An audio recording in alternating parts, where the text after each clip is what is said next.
Já abre a tua Bíblia em João, no capítulo 1. A gente vai ter no telão também.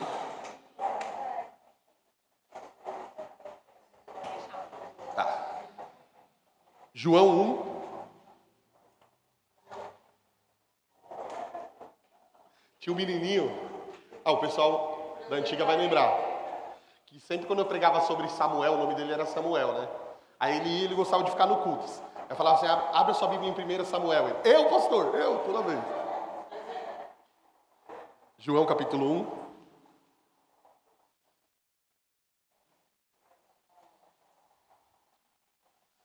Amém? A gente vai falar um pouquinho hoje sobre esse capítulo. E se você quiser anotar aí na tua Bíblia, é importante.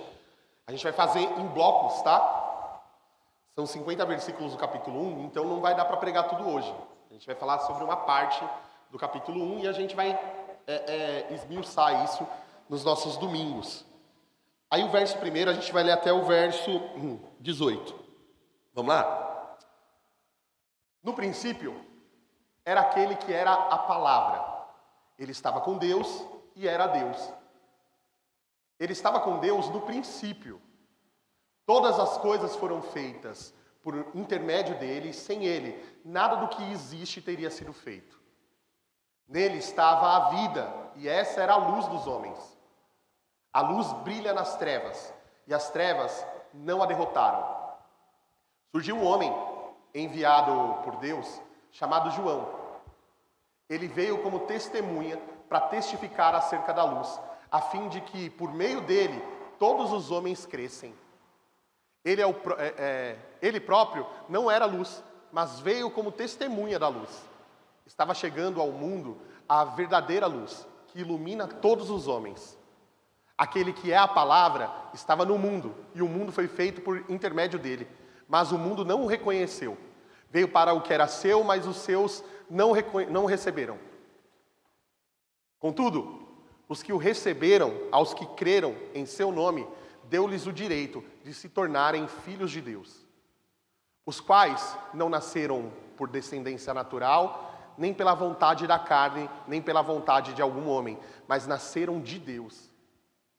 Aquele que é a palavra tornou-se carne e viveu entre nós.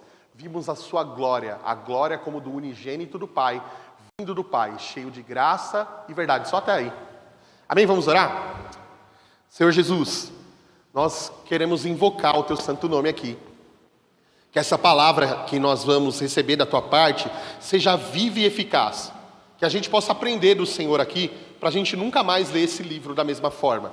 Para que a gente possa mergulhar aqui e compreender, ter a nossa mente iluminada, em nome de Jesus Cristo. Amém. Amém, gente? Vamos lá. O primeiro verso de João, nós temos que levar em consideração tudo que foi dito semana passada, tá? Então, se você não estava aqui semana passada, a gente tem o áudio da pregação da semana passada, falando sobre quem é João, ou por que ele escreveu esse livro, mas eu vou fazer um resumão aqui dessa introdução para vocês compreenderem. João é o discípulo amado, a gente falou disso semana passada. Ele foi amado por Jesus. E ele escreve essa carta, o Evangelho de João, porque ele acha importante que a igreja de Éfeso recebesse um relato, não do que Jesus fazia, não de como ele fazia, mas de quem Jesus era. Então João, ele se atenta mais à personalidade de Jesus, a conversas pessoais de Jesus. E para falar quem Jesus é, talvez ele tenha pensado, eu vou começar de uma genealogia. Né? Aí ele vai olhar para Mateus, Mateus fez a genealogia, Lucas também fez a genealogia desde Adão. Então ele quis ir mais longe ainda, para falar quem Jesus era. Ele foi falar de antes da criação. E aí ele coloca lá, na sua Bíblia está escrito assim, no princípio, criou Deus, aliás, no princípio, põe aí o verso 1, por favor, João capítulo 1, verso 1, melhor, né, para não falar uma heresia aqui. Olha lá, no princípio era o verbo, ele era aquele que era a palavra, e ele estava com Deus, e ele era Deus. Esse verso aqui é bem legal, vamos deixar ele aqui. No princípio, a gente sabe que princípio é a palavra Gênesis, é a mesma coisa. Então ele estava fazendo uma alusão à criação mesmo. Ele estava voltando lá atrás e falando, lá antes de tudo existir, Jesus estava com o Pai. Jesus, ele estava junto do Pai. E ele era Deus, conjuntamente com Deus Pai. E ele criou todas as coisas. E ele fez tudo.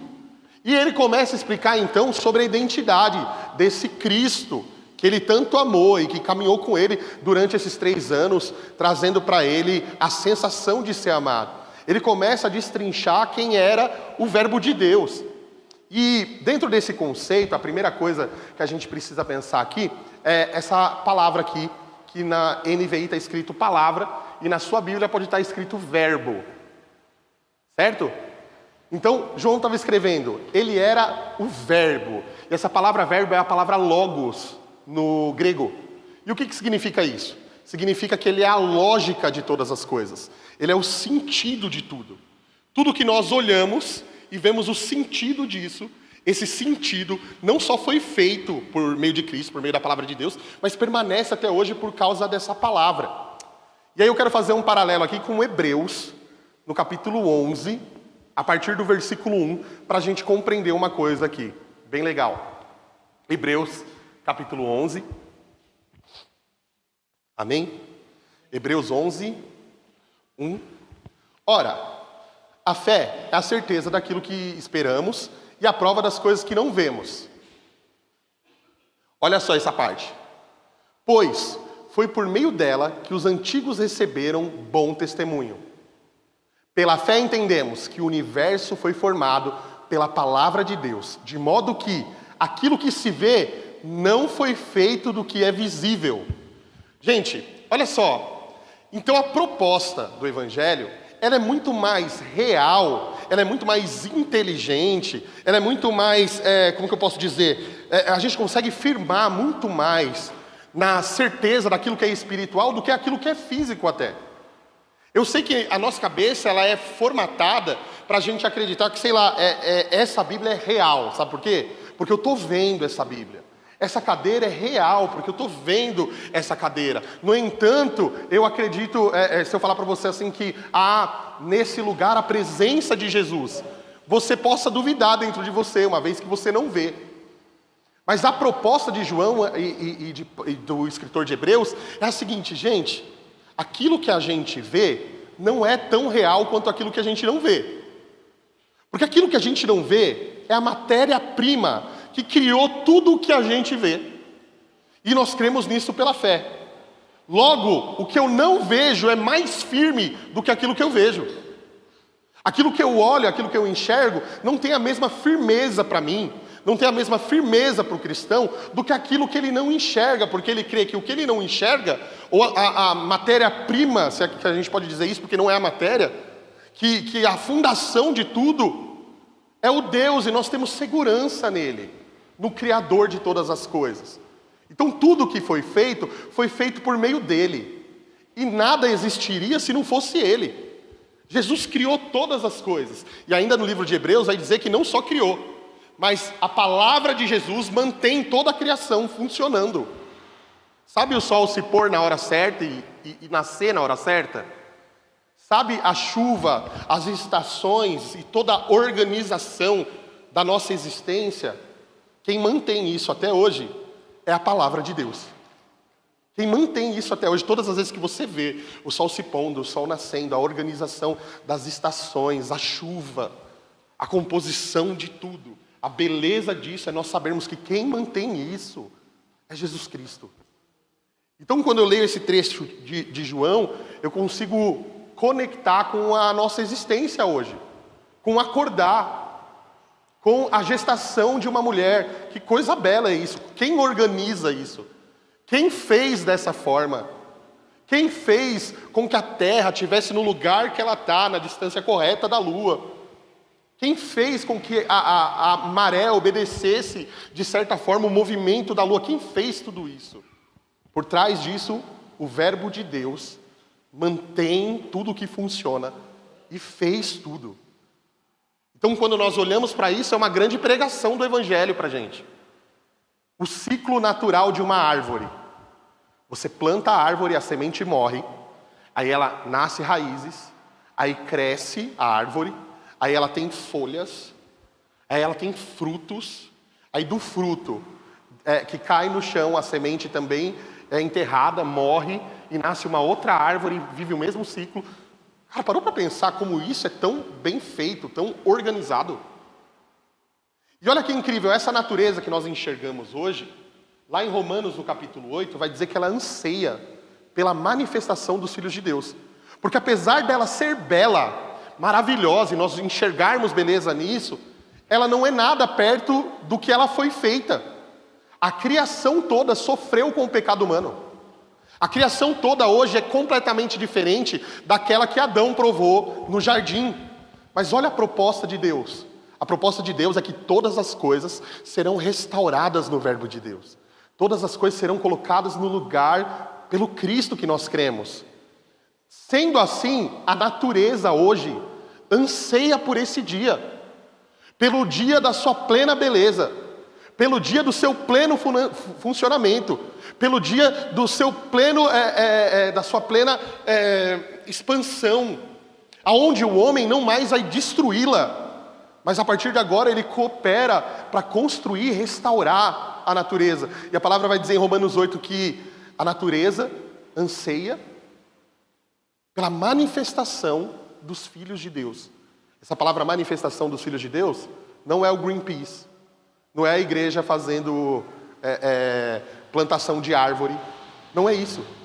Ela aguarda com ansiedade a ressurreição dos mortos. Manifestação dos filhos de Deus. Ela aguarda com ansiedade porque ela sabe que quando isso acontecer, ela também será restaurada. Então tudo foi feito por meio dele. Tudo que nós olhamos hoje foi tocado pelo pecado. No entanto, tudo será restaurado da forma que deve ser em um dia. Amém? E você já parou para pensar o quanto o ciclo natural é violento? Para você olhar aqueles programas do National Geographic, você enxerga ali, sei lá, o leão, quando ele chega numa outra, não sei como que é o coletivo de leão, os outros leões, ele mata todos os animais primeiro, todos os filhotes primeiro, para que a leoa sinta o cheiro do filhote e ao procurar ele possa ali se acasalar com ela e tomar espaço dentro do grupo. É violento isso, não é? Ou o homem mesmo. Tem um pássaro no Nordeste, eu ouvi esses dias num podcast. É um pássaro que ele só canta à noite. Aí sabe o que o homem fez? Pegou o pássaro, pôs dentro da gaiola e furou os 2 olhos dele. Eles fazem isso. Para o pássaro cantar, sem saber se é dia ou noite. Aí ele canta sem parar. É isso que a gente faz, né? A gente destrói tudo que está no nosso entorno. Mas a natureza anseia. E aí eu vou viajar aqui, posso conjecturar um pouco, né? O canto dos pássaros, o barulho que os animais fazem, demonstram um anseio. Eles não estão no lugar certo, eles morrem também, nem pecaram, né? Por causa da nossa condição, tudo isso acontece. Por causa da nossa condição, do que nós fizemos.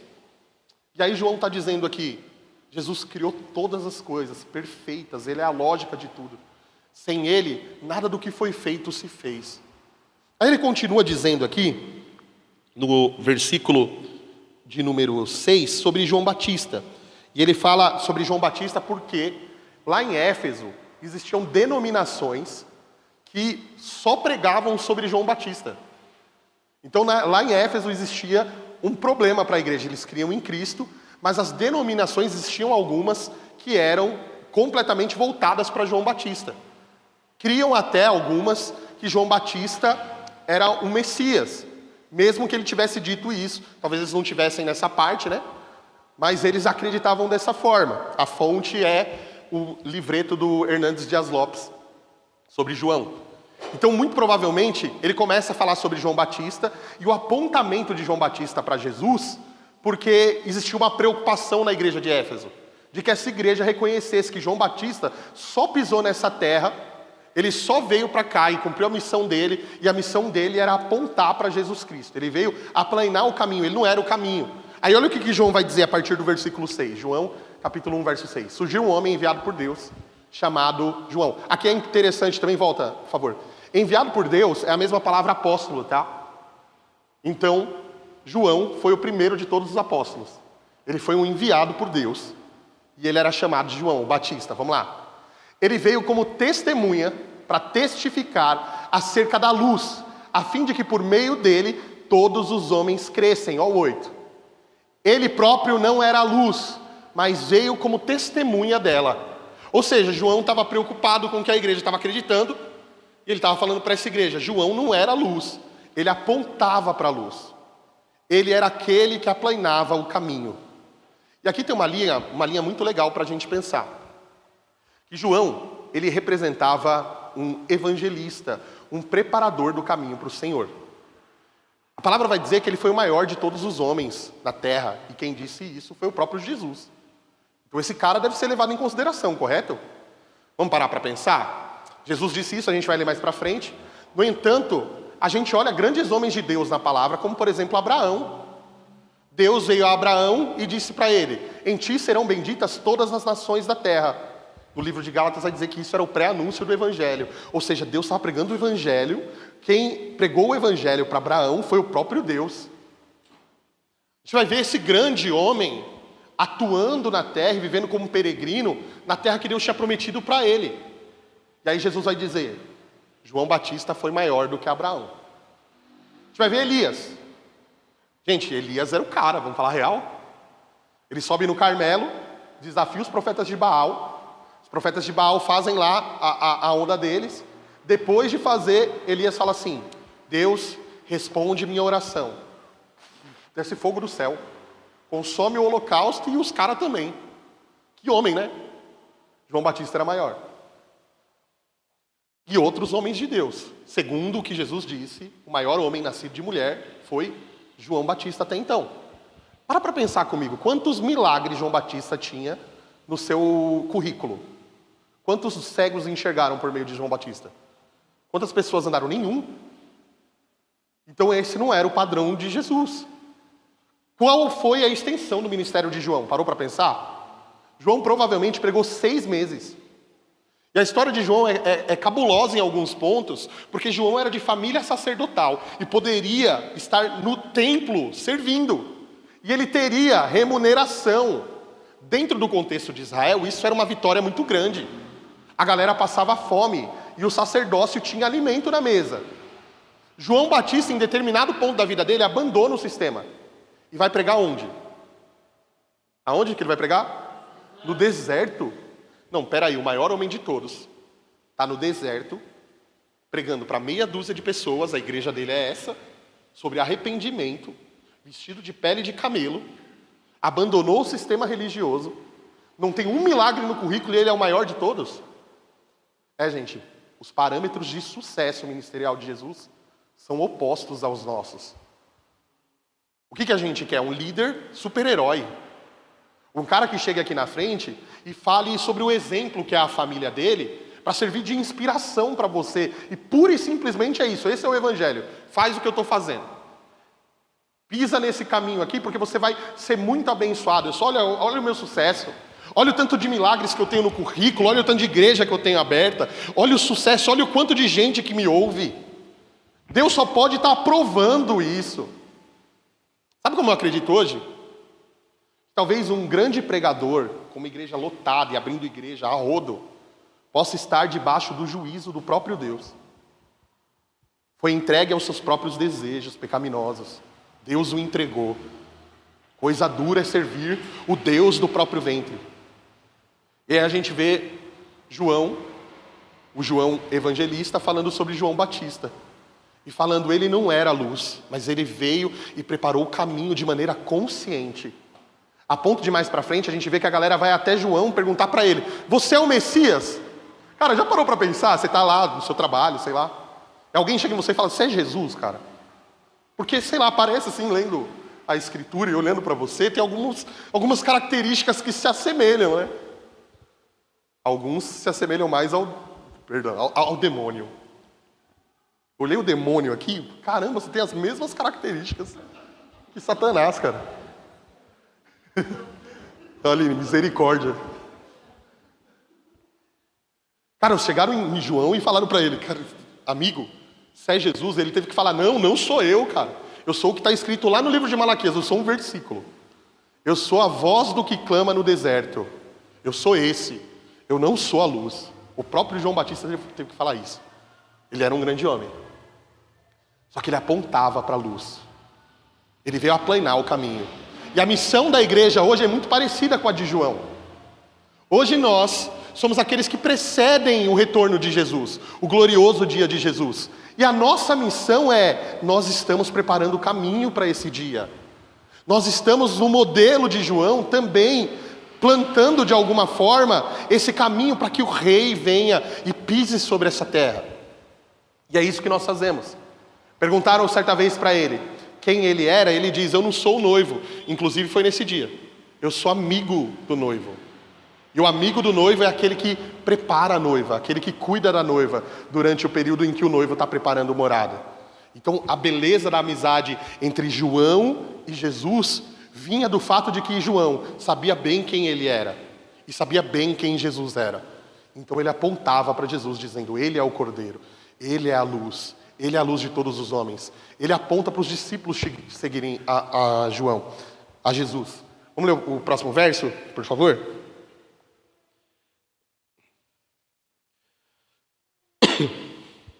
A partir do versículo 14 agora. Aquele que é a palavra tornou-se carne e viveu entre nós.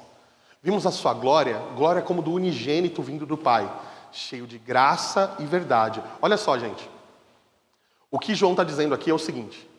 Essa parte aqui que ele vai dizer que habitou, que tornou-se, viveu entre nós, ele tornou-se carne e habitou entre nós. Esse verbo de Deus foi compilado em um ser humano e ele pisou aqui na terra. E olha só, para nós, talvez nós não consigamos enxergar tamanha humilhação que é isso. Jesus começa a se humilhar ao nascer no meio dos homens, ao ter que submeter aos nossos processos. Jesus se faz, é o verbo de Deus, que recebia louvor, glória, em um trono de glória, assentado à destra do Pai, cheio de autoridade. A gente acabou de cantar aqui, ele é a perfeição de Deus, é explícita em Cristo. O poder de Deus é pleno em Cristo. Ele é Deus por causa disso. E ele se fez carne, gente. João está dizendo, quem que é esse homem, né?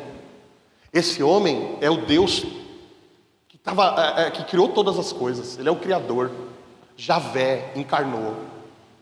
E ele nasceu num bebê humano. Ele saiu do mesmo lugar que todo ser humano sai. Ele chorou quando nasceu. Deus foi visto chorando. Ele teve que passar pelo processo de aprender a usar o banheiro. Enquanto não aprendeu, era sua mãe quem trocava suas fraldas. Esse Jesus, esse Deus encarnado, ralou o joelho e foi visto chorando. Vestiu roupas de seres humanos. Cresceu e foi submetido a todos os processos. E tudo isso ele fez por amor de nós. Aí o que João está dizendo é esse Deus todo-poderoso que criou tudo. Nasceu de uma mulher. Esteve habitando no meio de nós. Cheio de graça e verdade. E aqui a gente vai dar um ápice na palavra graça e verdade. Jesus habitou no meio de nós. E aonde Jesus está, tem graça e tem verdade. A graça nós aprendemos na semana passada. Amém? A gente vai falar um pouquinho sobre verdade hoje. Verdade, ela é uma coisa que para a nossa geração é uma coisa muito deturpada. Porque se a gente se reunir aqui para falar sobre verdade, o problema da nossa geração é que cada um tem uma verdade. E normalmente as verdades que a gente tem não é a verdade absoluta.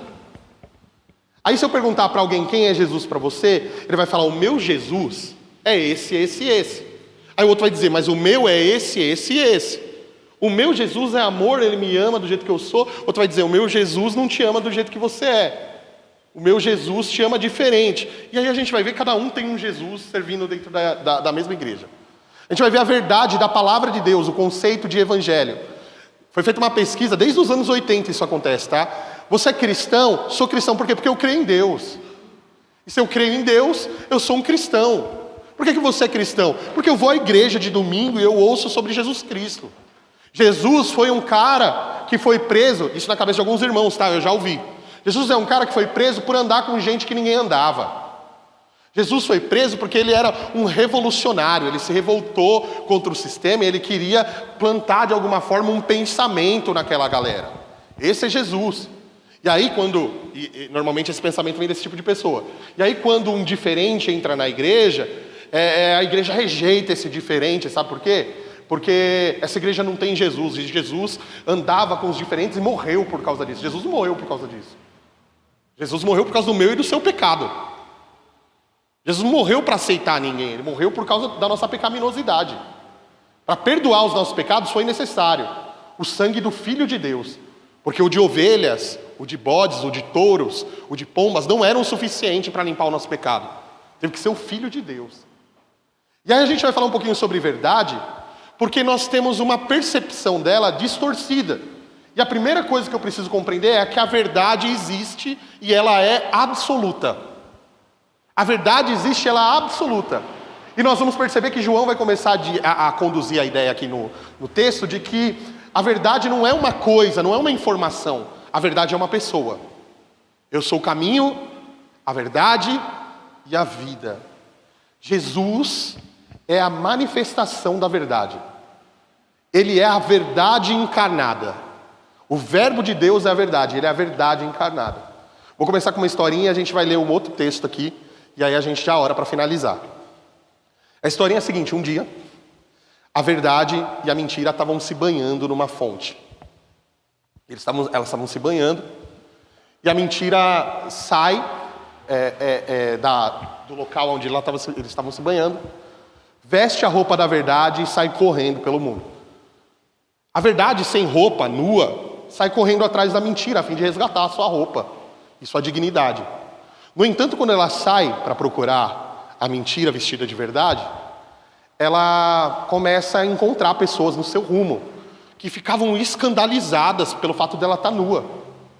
Então a verdade, vendo que ela escandalizava as pessoas, ela volta para o poço de água e fica lá, até o dia da sua morte. Em resumo, a mentira continuava permeando o mundo, vestida de verdade, e a verdade estava isolada em um canto porque ela escandalizava quando ela se expunha. A verdade, no Evangelho, ela talvez seja um pouco diferente da que a gente provou.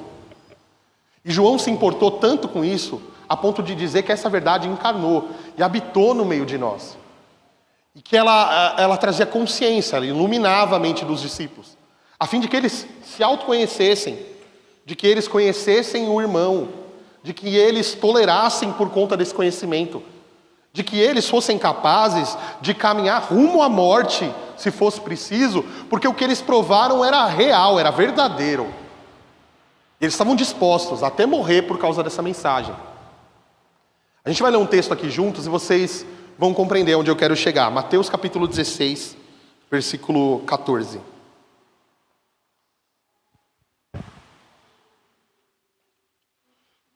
Falta um pouquinho. Aí. Chegando Jesus à região da Cesareia de Filipe, perguntou aos seus discípulos: quem os outros dizem que o Filho do Homem é? Eles responderam: alguns dizem que você é João Batista, outros que é Elias, e ainda outros Jeremias e algum dos outros profetas. Aí Jesus pergunta: e vocês? Quem vocês dizem que eu sou? Simão Pedro respondeu: tu és o Filho do Deus vivo. Respondeu Jesus: feliz é você, Simão, filho de Jonas, porque isso não foi revelado a você por carne ou sangue, mas pelo Pai que está nos céus. Eu digo que você é Pedro, e sobre essa pedra edificarei a minha igreja, e as portas do Hades não poderão vencê-la. Eu darei a você as chaves do reino dos céus. O que você ligar na terra terá sido ligado nos céus, e o que você desligar na terra terá sido desligado nos céus. Então advertiu os seus discípulos que não contassem a ninguém que ele era o Cristo.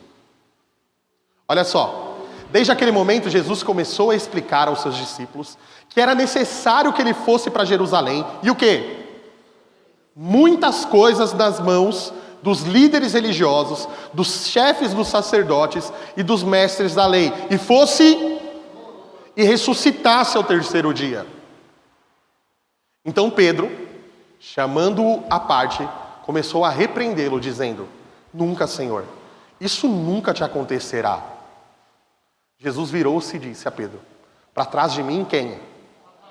Você é uma pedra de tropeço para mim, e não pensa nas coisas de Deus, mas nas coisas dos homens. Vamos ilustrar isso daqui, para a gente conhecer, ou para a gente perceber a verdade de Deus. E a gente até conectar com hoje, porque é muito importante nós termos filtro. A mentira está vestida de verdade, e às vezes o nome de Deus é usado nela. A mentira está vestida de verdade, e às vezes está num púlpito pregando, e evangelizando e implantando cultura. E pessoas vão a rodo aceitar a mentira porque ela é mais confortável, ela não escandaliza.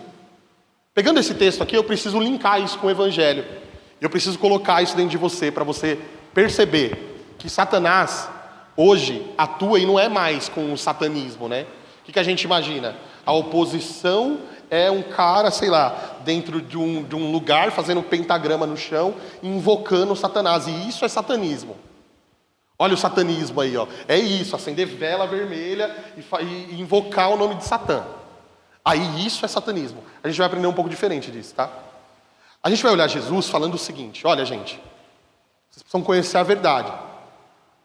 Para conhecer isso, vocês precisam saber quem eu sou. Quem que eu sou? Aí Pedro fala: você é o Filho de Deus, o Messias que a gente esperava. Aí Jesus fala um monte de coisa bonita para Pedro. Pedro, tu és pedra, o Espírito te revelou.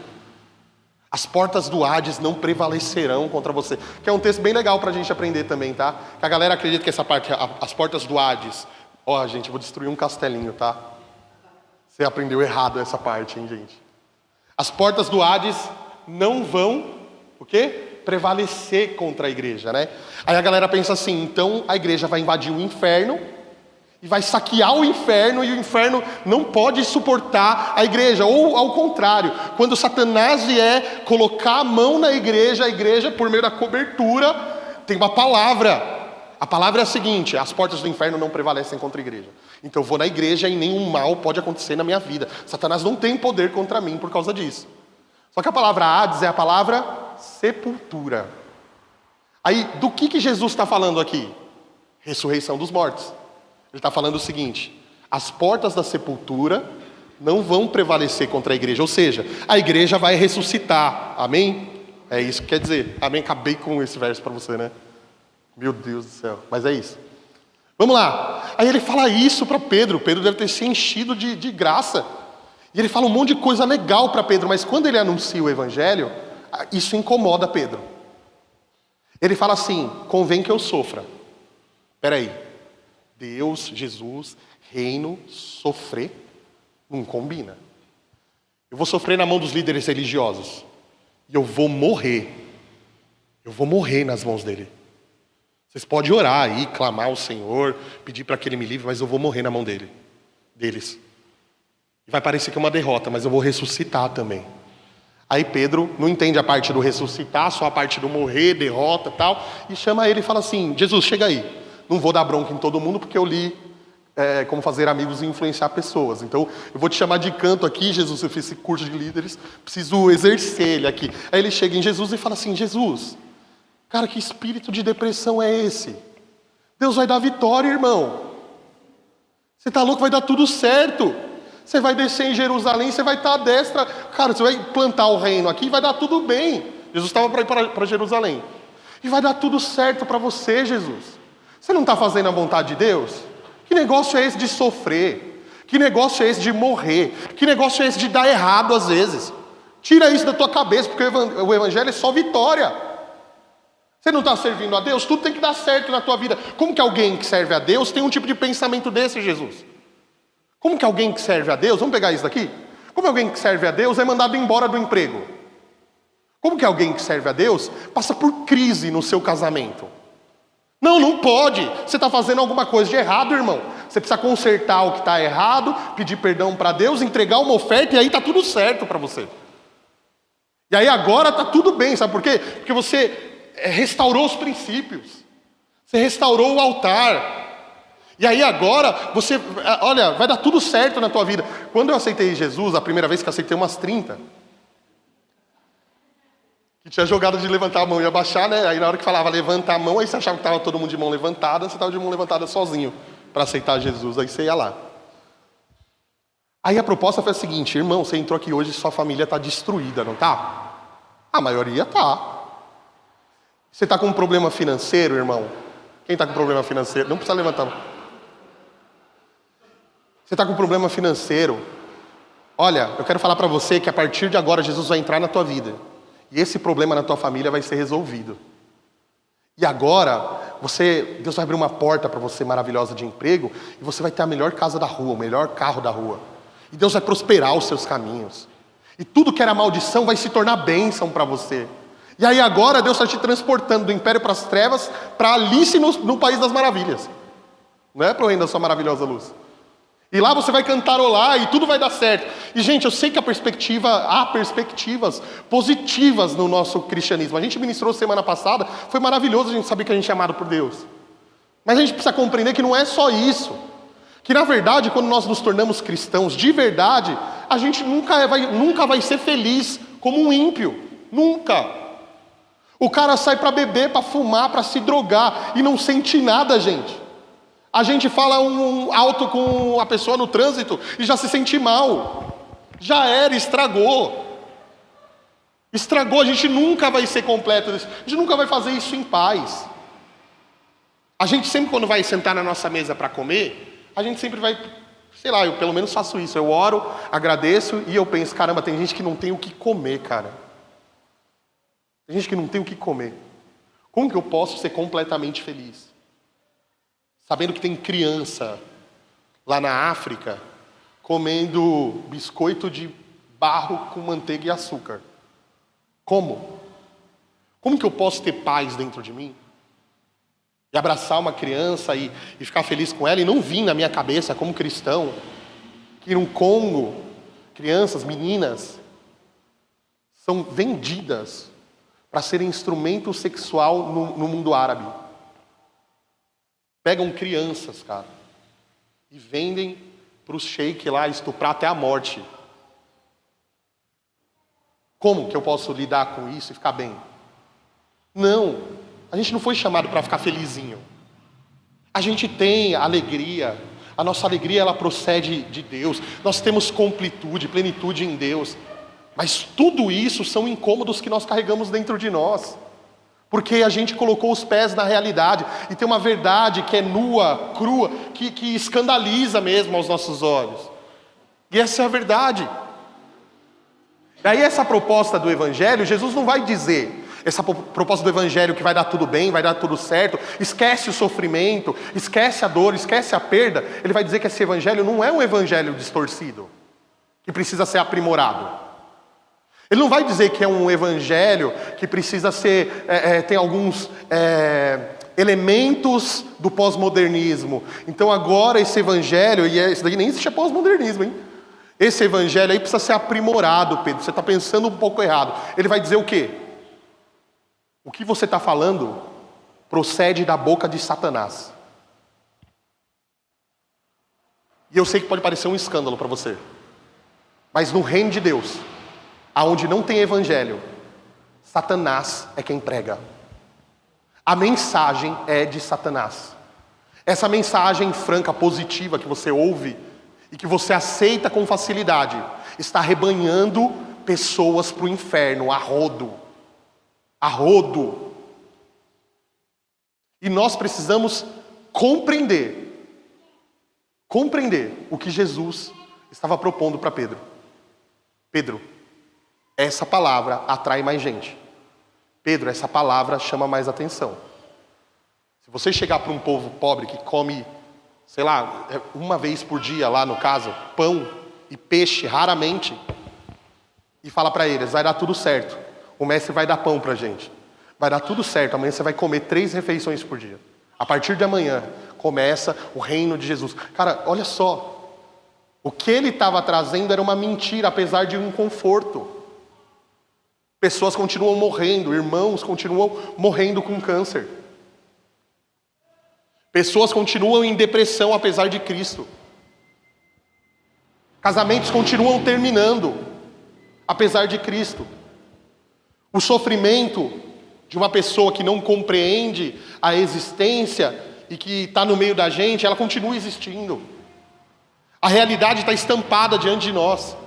Nós não podemos viver fora dela. Ele já nos chamou, Ele nos colocou nessa maravilhosa luz para que nós enxergássemos com esperança de que há um Deus que vai colocar tudo isso no lugar. Mas quando nós olhamos para isso, nós percebemos. E aí ele diz que esse é o evangelho de Satanás. E tem um outro texto, Mateus capítulo 4. Vocês conhecem a tentação de Jesus? A pregação de Satanás para Jesus é assustadora, gente. É assustadora. A última parte, então, você fala, meu, cara, eu já vi essa pregação. Sabe o que ele fala? Se você me adorar, eu te dou todos os reinos desse mundo. E mostrou para ele. Todos os reinos desse mundo. Mostrou para ele. Se você me adorar, eu vou te dar isso. Se você me adorar, o Deus que troca adoração por algo é Satanás. É um Deus com D minúsculo. O Deus que te exige adoração para te dar algo, esse é Satanás. Me adora porque eu te dou. Me adora porque eu te dou. E Jesus vai dizer, esse evangelho é o evangelho de Satanás. Eu sei, gente, a gente tem que ser tolerante, porque a gente tem um monte de gente da nossa família mesmo, que talvez não teve contato com o evangelho. E eu não estou trazendo aqui uma ideia exclusivista de que só eu sei. Eu estou te dizendo que tem uma verdade.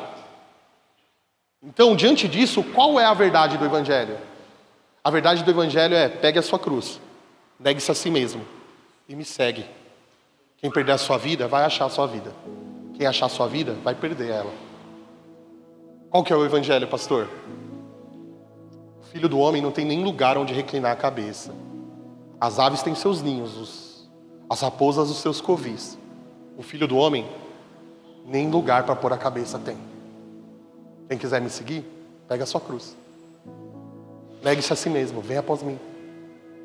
Esse é o evangelho. O evangelho é, o Filho de Deus morreu na cruz por você. O evangelho é, o sofrimento é um caminho de todo cristão. A gente não idolatra o sofrimento, mas a gente também não foge dele. Porque a gente compreende que é necessário na nossa vida passar pelo sofrimento, para que a gente amadureça, para que a gente esteja melhor. A gente sabe que Deus pode tirar uma luta, uma batalha com a mão dele e fazer com que a gente descanse. A grande pergunta é por que ele não faz. Se a gente pensar assim, ele não faz porque ele deseja, ele anseia que a gente passe por isso. Ele não livrou Paulo de perder a cabeça. Ele não livrou Pedro da cruz. Ele não livrou André da cruz. Ele não livrou nenhum discípulo dos seus sofrimentos. Nenhum. O próprio João foi preso em Pátimos. Na tradição vai dizer que ele foi jogado dentro de um caldeirão fervendo. Não aconteceu nada com ele. Mas Deus não poupou ele de estar preso e de escrever as cartas dessa forma. A igreja precisa estar pronta para passar pelo dia do sofrimento sem murmurar. Porque o que a gente faz é ter a percepção de que quando a gente sofre, Deus não está presente. Deus não pode estar presente nesse sofrimento. Olha, eu estou numa batalha, eu estou numa... Olha, que Deus não pode estar presente nisso. Eu quero te dizer que Deus está presente, inclusive nisso. Que, aliás, essa é a nossa força. É Ele estar presente nesses dias. E o Evangelho, gente, é aquilo que está escrito na Palavra de Deus. Eu sei que pode parecer um absurdo hoje para você. Mas para alguns irmãos isso é uma realidade. Qual que é a realidade? Jesus só veio para me dar as coisas daqui. Jesus só veio para me dar uma vida melhor. Eu não tenho nada contra, você tem que correr atrás mesmo, tem que fazer as suas coisas. Mas olha só, Jesus fala assim, esse evangelho que você prega, Pedro, coloca os seus olhos nas coisas daqui. O evangelho de Satanás coloca os seus olhos nas coisas daqui. Você pensa nas coisas daqui, não nas do alto. Eu quero publicamente para os irmãos estar ali e aqui. Um dia a minha boca, eu acredito que Jesus falou, para trás de mim, Satanás, para mim. Porque um dia eu preguei o falso evangelho. Um dia a minha boca teve cheia dessa falsa esperança e de falar de coisas daqui. Eu preciso pedir perdão para você que me ouviu já, para você que está aqui e me ouviu falando isso. Eu estava errado. A mentira estava vestida de verdade. Eu acreditei nela. Mas a verdade está nua. Talvez ela não seja tão bela quanto a mentira. Mas eu quero te dizer que quem confia nela não é enganado. Quem confia nela recebe da parte de Deus vida eterna. Essa é a palavra que a gente recebe. Vamos ficar de pé no nosso lugar? Ele caminhou no meio de nós, cheio de graça e de verdade. E, cara, é maravilhoso nós sabermos a verdade. Mas quando ela está junto da graça, é uma coisa tão sublime. Porque a verdade é essa. Só que qual que é a sublimidade disso? É que a graça também está embutida nisso. E a graça é esse Deus Todo-Poderoso que morreu em uma cruz, por amor de você, absorveu o juízo do Pai, absorveu a ira do Pai contra a tua vida e o teu pecado. Tinha a ira para ser derramada sobre você, só que o Cristo absorveu a ira do Pai sobre ele. Por que ele fez isso por mim? Graça, maravilhosa graça de Deus. Ele te embutiu nisso. Ele te chama de família dele. Ele te embutiu nisso. Eu não quero te tornar um intolerante a ponto de um irmão chegar em você e falar assim: ah, olha só, Deus vai fazer isso. Você fala assim: isso é o evangelho de Satanás. Porque pode acontecer, né? Para trás de mim, Satanás. Se a pessoa tem mais maturidade, amém. Se ela não tem, anuncie o evangelho. Mostra a verdade. A verdade é, nós não estamos em Alice no País das Maravilhas. No mundo vocês vão ter aflições. No mundo vocês vão sofrer. Eu fico impressionado com aquelas pessoas que vai dar tudo certo e tal. Falo assim, caramba, que inocência, né? Queria talvez estar assim, né? Olhar as coisas nessa perspectiva. Mas na realidade não, coisas dão errado ainda pra gente. Aliás, muitas. E a gente vai fechar os nossos olhos aqui e a gente vai falar: Senhor, todas as vezes que eu anunciei que eu fui boca de Satanás aqui, eu quero pedir perdão. E eu quero me arrepender hoje, para ser boca de Deus. Para falar sobre das coisas do alto. Para falar sobre as coisas do alto, para falar sobre as coisas do Pai. Deus, que eu não me escandalize ao me deparar com a tua verdade, mas que eu seja quebrado por ela. Todas as vezes que eu me encontrar com ela, que eu seja quebrado por ela, porque a tua presença ainda habita no meio da gente, cheio de graça, cheio de verdade, que a gente possa provar dela então, que a gente possa enxergar ela então, que nós não sejamos seduzidos pelas mentiras de Satanás, pela voz suave dele. Ah, Deus, que nós sejamos como Paulo, que escreveu para o seu filho amado Timóteo: Timóteo, eles vão resistir à tua palavra, porque ela é dura. Vão parecer que eles têm comichões nos ouvidos. Que troca infeliz, Timóteo. Trocar a dura verdade de Deus pela suave mentira. Timóteo, fábulas e contos podem até emocionar, mas são incapazes de salvar o homem eternamente. Quanto a você, pregue a palavra. Pregue a palavra. Não vão gostar. A maior parte vai rejeitar. A maior parte vai virar as costas para essa palavra. Mas a verdade de Deus vai prevalecer na nossa boca. No nome de Jesus.